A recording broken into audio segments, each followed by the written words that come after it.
What if you could feel someone else's memories? Not watch them. Not hear about them. Actually feel them, their love, their pain, their truth. I built that. In a garage. Alone. Because no one saw me. Now the whole world does. And some of them want me dead for it. People don't see you when you blend into the background. I was good at that blending. Not in a secret agent kind of way either. I mean the walk through a room and nobody even bothers to glance kind of invisibility. The kind that makes you wonder if maybe you're a ghost and the world forgot to tell you. My name's Tyler. Not Ty, not T-Man, just Tyler. I was the guy at work who always brought his own lunch, said hey just loud enough not to seem rude, and nodded through meetings like I was taking it all in, even though I was mostly just wondering what the hell I was doing with my life. I was 28 when it started, the ache. Not the physical kind, not like a bad back or a migraine. I mean the kind of ache that buzzes under your ribs when you realize your life has been going on autopilot for years and no one, not even you, has noticed. I lived alone. Studio apartment. Thin walls, cheap furniture, a window that looked out onto a brick wall so close you could high-five it. I worked in tech support at a software company where creativity went to die, endless spreadsheets, help tickets, and managers who spoke in buzzwords like synergy and value proposition. Ugh. The closest thing I had to a passion was tinkering. Old electronics, weird circuits, whatever junk I could find online. I had a busted coffee maker once that I converted into a Bluetooth speaker with an AI voice that insulted you if you picked bad music. I called it Brute Al. No one saw it. No one cared. I posted it online. Got 3 likes. One was from my mom. The thing is, I knew I was capable of more. Not in some self-help, believe and achieve way. More like something deeper. Something buried.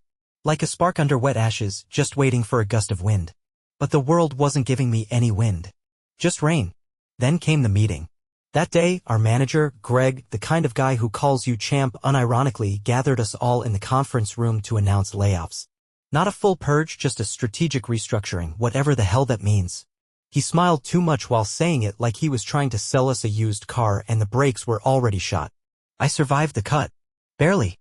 But as I walked back to my desk, I passed Jason, a guy who'd been there longer than me, smarter than me, but also invisible. Like me. He was packing up his desk. Our eyes met for a second. He didn't look angry. Just gone. Like the light in him had flickered out. Something inside me snapped. That night, I didn't go home. I went to the garage. It wasn't even my garage. It was my cousin Matt's. He lived 30 minutes outside the city, had a house, a wife, 2 kids, and a garage he didn't use except for storing busted bikes and empty beer boxes. I called him from the car. You dying or building a bomb? He asked when I told him I needed space. Neither, I said. I think I'm finally going to make something real. Matt was the kind of guy who'd mock you for crying at movies but hand you his last beer without asking. He didn't press me. Just said, keys under the mat. Don't blow anything up. The garage smelled like oil and dust and something that might have died in the corner, but I didn't care. It was perfect. No distractions. No noise.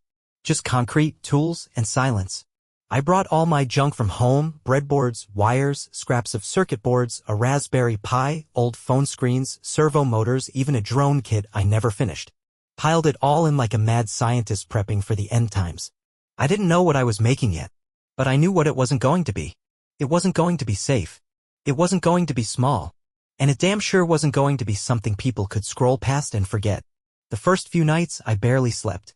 I'd go to work, pretend to care, clock out, and drive straight to the garage. Sometimes I stayed until sunrise, fingers black with solder, brain humming louder than the tools. I started sketching ideas like a man possessed. Augmented reality interfaces. Real-time translation headsets. A digital therapist that learned your voice and could calm you down better than a human ever could. None of it felt right. Not yet. Then I found the notebook. It was buried under a stack of old electronics.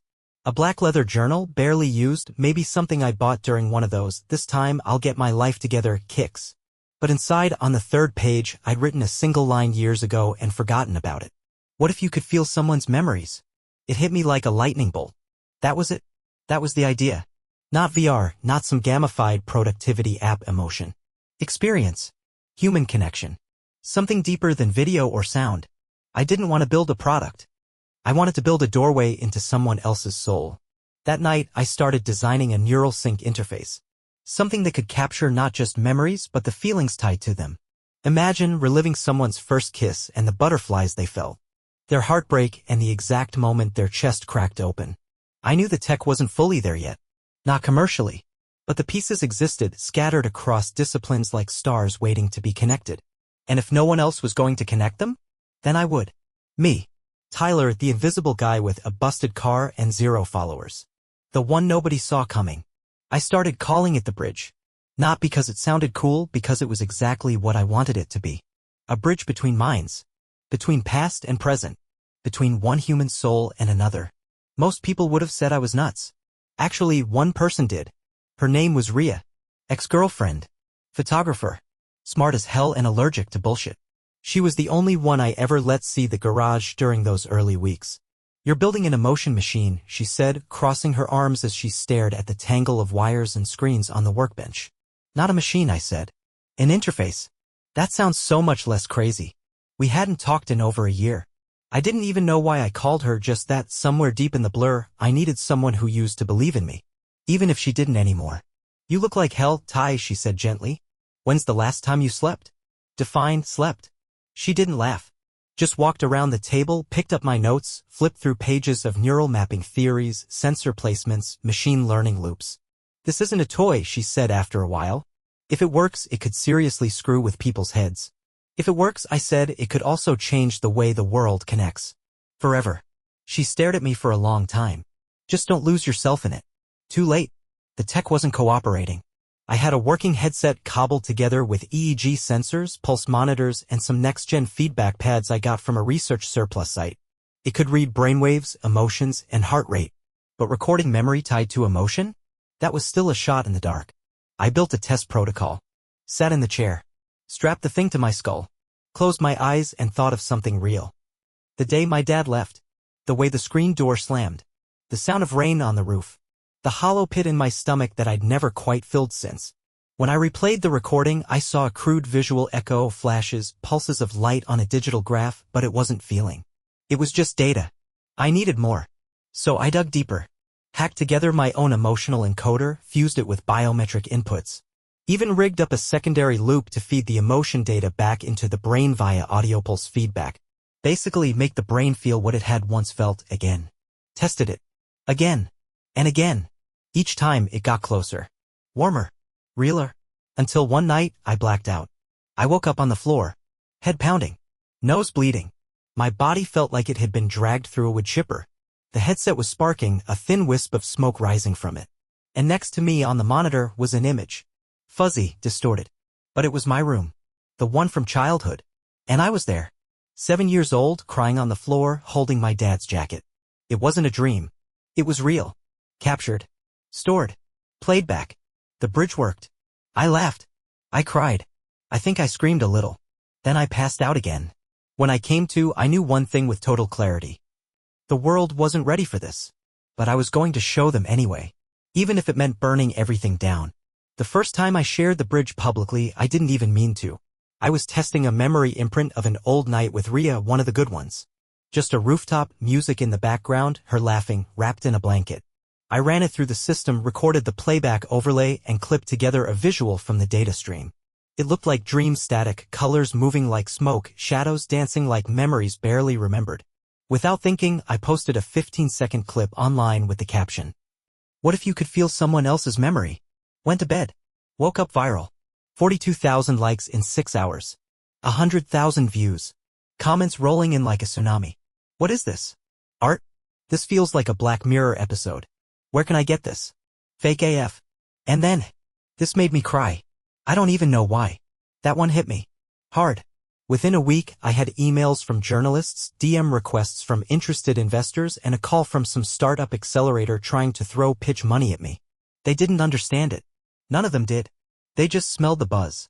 But buzz wasn't what I wanted. I wanted proof. I reached out to Ria again. She didn't even hesitate. Came back to the garage with that same skeptical tilt to her head, but she let me strap the headset on. "Pick a memory," I said. She closed her eyes. All right. The system ran. I watched the data stream form, slow, pulsing, fragile. I didn't peek. Didn't need to. Then she sat back, pulled the headset off. Tears in her eyes. Silent. "What was it?" I asked. "First time I held my brother after he got out of rehab," she said. "I haven't let myself remember it that deeply in years." She looked at me like I was a stranger. Like I just walked through a wall no one had ever touched. This is going to change everything. But the more I tested, the more I noticed the feedback. Users started reporting side effects. Nausea, headaches, emotional swings. One guy relived his mother's funeral and couldn't speak for a day. A beta tester had a panic attack mid-session. It wasn't just the good feelings bridging across. It was everything. I tried tweaking the encoder, built-in emotion filters, dulling thresholds, safety switches, but every fix dulled the authenticity. And the truth was, the pain was part of the point. If you can't feel the dark, how can you appreciate the light? Still, the feedback kept climbing. And with it, the attention. Not all of it good. I started noticing strange cars parked outside Matt's house. Emails came in from addresses with long numbers and no real names. Some polite, some less so. One just said, "Shut it down. You don't know what you're playing with." Then came the knock on the garage door. 2 men. Suits. Smiles that didn't reach their eyes. "Mr. Tyler Crane?" one asked. "Depends," I said. "Is this about parking tickets?" They didn't laugh. "We represent a government-affiliated technology advisory group," said the taller one. "We'd like to discuss your recent invention." They called it a conversation. It felt more like a warning. After they left, I stared at the headset on the workbench. Singed, patched, pulsing faint blue in the dark. I thought about throwing it in the fire. But instead I plugged it in again. And whispered, "Let's see how deep this rabbit hole goes." The week after the visit from the suits, everything changed. I lost my job. No warning. Just an email with a vague explanation about departmental realignment and budget constraints. Right? Tech support was suddenly over budget? Sure. I knew what it really was. Somebody had made a call. Didn't matter. The job had stopped meaning anything the day I built the bridge. But the silence afterward? That got to me. No more emails from press. No comments on my posts. Traffic on the demo clip dropped to 0 overnight, like someone had flipped a switch on the whole internet and said, "Nope. You don't get to see this anymore." I knew suppression when I saw it. And I knew what I had to do. I went dark. No more updates. No more tests. Instead, I rewrote the code from scratch, encrypted everything, and started building a portable rig. Something that could run offline. No network, no server dependencies, just a single, self-contained unit that could deliver the memory emotion experience without ever needing to touch the cloud. If they couldn't find it, they couldn't stop it. I worked like a man on fire. Slept in the garage, ate protein bars and gas station sandwiches, didn't shower for days. I had one hoodie that smelled like burnt plastic and desperation. Matt came out one night, leaned in the doorway and just stared at me. "You good?" he asked. I didn't answer. He walked over, clapped a hand on my shoulder. "You look like someone who's about to change the world or lose his damn mind trying." "Probably both," I said. I launched the test 2 nights later. Not a clip. Not a screen recording. A live demo. 1 user. 1 headset. 1 memory. And this time, the subject wasn't me. It was a woman named Camille, early tester, teacher, cancer survivor. She volunteered to share a moment she described as her 2nd birthday. I didn't know what that meant until the memory started playing. She was in a hospital bed, weak but alive. Her daughter leaned over her, placed a tiny handmade paper crown on her bald head, and whispered, "You beat it, Mama." That emotion, that hit like a tidal wave. I didn't cry. I sobbed. And so did the other 20 people watching. When the stream ended, nobody spoke for a full minute. Then the room erupted. That moment spread faster than anything I'd posted before. Because this time, it wasn't just a teaser. It was proof. Proof that the bridge could make people feel again. Not scroll, not click, not like. Feel. And suddenly, everyone wanted a piece. I got offers from VC firms with too much money and not enough soul. I turned them all down. They didn't care about connection, they cared about monetization. Ads. Paywalls. Data mining. They wanted to sell human emotion like it was candy. I said no. And that's when the threats started again. DMs, emails, even a letter left taped to Matt's front door. You don't get to choose who feels what. That night I moved the rig, packed it into a case and left the garage behind. If they were coming, I'd take the bridge somewhere they couldn't touch it. And if I was going down, I'd go out loud. I took the bridge on the road. Not in some glossy, promo deck, keynote speech way. I'm talking guerrilla style. Pop-up demos in parks, basements, rooftops.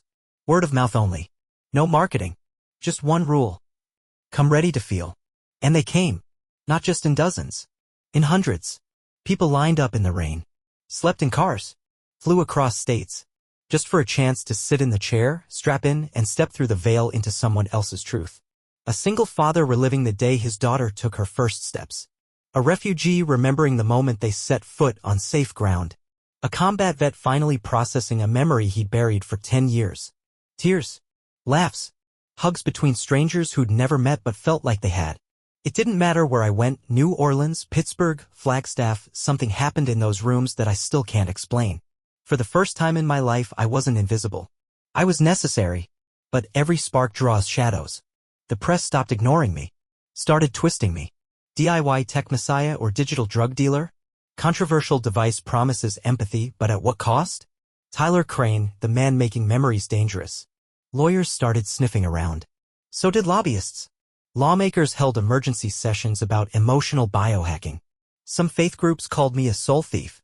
One congressman said I was opening doors not meant to be opened. Maybe he was right. But that door was already swinging wide. I got an invite to speak at a global summit in Berlin. Tech, art, psychology, all mashed together in a 3-day conference of minds way bigger than mine. I almost said no. But Rhea talked me into it. You're not a ghost anymore, Ty, she said. So stop hiding like one. She came with me. The night before I spoke, we walked along the Spree River. Quiet. Cool air. Lights on the water. Did you ever think it'd go this far? She asked. I laughed.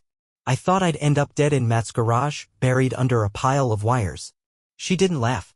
She looked at me like I was still that guy, tired, wired, hungry for something I couldn't name. Just promise me you won't let it eat you alive. I didn't answer. Because deep down I didn't know if I could keep that promise. The next day I stepped onto that stage, hands shaking, mouth dry. Cameras everywhere. Faces looking up, waiting. And I told them everything. I told them about the ache. The garage. The static and the sparks. I told them about Camille's memory, the tears, the silence afterward. I told them how the bridge wasn't about tech, it was about humanity. We've spent so long building walls between each other, I said. What if we built a bridge instead? The standing ovation lasted 6 minutes. But it was the silence afterward that stuck with me.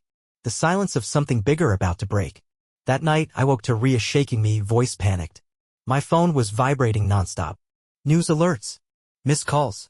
The headline read, Hackers leak emotion interface tech to dark web, Tyler Crane's bridge now unleashed. They'd stolen the code. The whole thing. They didn't just leak the code. They weaponized it. Within days, modified versions of the bridge started showing up everywhere. Torrent sites. Encrypted forums. Black market drops. Only they weren't used for healing anymore. They were used to manipulate. Corporations started injecting curated memories into ad campaigns, perfect childhood moments to trigger nostalgia, fake breakups to make you crave comfort, loss just sharp enough to make you click buy. Politicians used it too. Fear imprints. Patriotism burns. Fabricated memory pulses that made people feel something before they could even question if it was real. And the worst? Some people started selling their memories. Not stories. Not fiction. Real moments. Joy, pain, trauma, all auctioned off in glossy thumbnails like ebooks. One guy live-streamed the day his brother died. A woman sold her wedding day for $25,000 and said she felt empty afterward, like someone had taken a piece of her spine. And it all led back to me. I tried fighting it. Posted warnings. Spoke out. Released a stripped-down, open-source version of the bridge with built-in protections. No data collection, no manipulation, no profit. But it was too late. I wasn't the spark anymore. I was the wildfire. The world didn't fall apart. It changed. Some countries banned emotion tech entirely. Others built their entire digital economies around it. Memory mods became a black market term. And rehab centers popped up for empath junkies, people addicted to feeling other people's lives because their own didn't measure up. And me? I went quiet. Back to blending in. Not because I was ashamed, but because I needed to remember who I was before the noise. I live by the coast now. Tiny house. No internet. Just the ocean and a workbench. Rhea visits sometimes. We don't talk much about the bridge. She's still shooting photos, real ones, on film. The world's still real, she says. We just forget to look at it. I'm building something new. Not another machine. Something simpler. A journal made of wood and copper. No circuits. Just space. For people to write memories by hand and maybe read someone else's with nothing but ink and silence. Old school empathy. Sometimes the only way forward is back. I get letters now and then. Some thank me. Some curse me. One, from Camille, said this. You didn't break the world, Tyler. You cracked it open. And some people can't handle the light. That's not your fault. She ended it with, I'm still wearing the crown. I cried when I read that. The world knows my name now. But it doesn't matter like I thought it would. Because in the end, this story was never about being seen. It was about believing I had something worth showing. And I did. I still do.